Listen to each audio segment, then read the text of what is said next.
In a world of plenty, more people than ever are going hungry. But many believe the solutions are still within reach.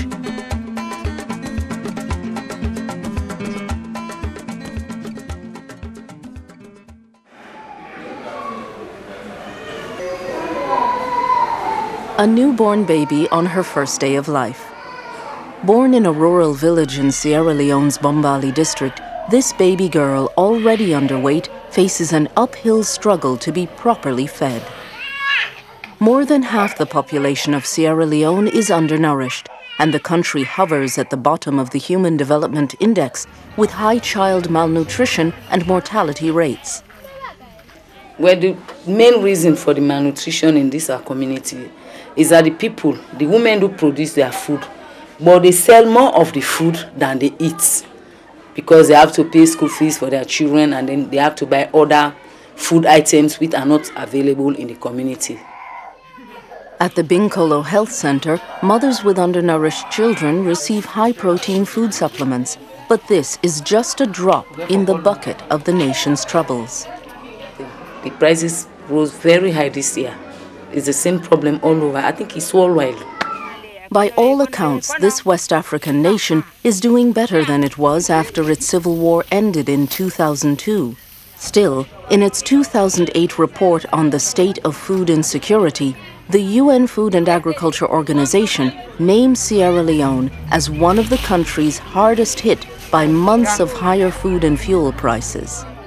Even though prices here began to fall by mid-2008, the added pressure had already aggravated existing threats to food security, especially for the poorest, those without land, and female-headed households. Well, the life is very difficult because people are suffering too much in Sierra Leone. At the Aberdeen Road Market in Freetown, customers often ask for food and other items on credit. Daba Sanko, a mother of 6, struggles to make a living selling charcoal, but it's hard to say no if someone asks for help. Always your customer come and buy to you. Every day she will come, she buy from you. If one day she comes, she doesn't have money, you just have to help her.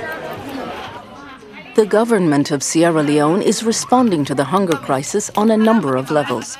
First, there are short-term emergency actions like feeding programs and tariff reductions. Then there are longer-term measures designed to reduce the country's vulnerability by improving agriculture and development. As part of its initiative on soaring food prices, FAO helped the government to design a national agricultural response plan, much of which focuses on increasing the production and marketability of rice, the country's #1 staple and most important crop. The focus of the strategy is commercialization of agriculture. You see, the government wants people to move from this subsistence farming to, to commercial farming.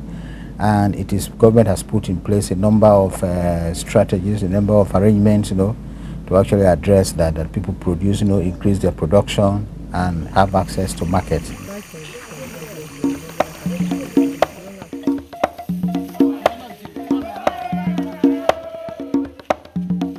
Rice grows in every district, yet Sierra Leone imports more than half the rice it consumes. Domestic production faces a long list of challenges: the shortage of machinery, the cost of fuel or hired help, the lack of storage to reduce losses, the shortage of cash or business loans, and a poor network of roads and footpaths. The government says rebuilding the country's infrastructure is a priority. If there are no roads, no vehicles are going directly to the farms, they have to walk a lot, and that's a big problem. And also to carry their produce from the farms, farm gates, right to the towns or the villages is also another problem. FAO encourages farmers to build on a local tradition of forming cooperatives and has offered agricultural training to groups through the Farmer Field School system. The organization also is working to identify new buyers, such as its UN partner, the World Food Programme, which purchases supplies directly from local producers. Rice growers with the Bombali District Farmers Cooperative Association share labor, expenses, and machinery on loan from the government. We were discouraged at first when we started, because looking at everything around you, when you have nothing at hand, nothing to start with, things were very difficult for children and even for housewives.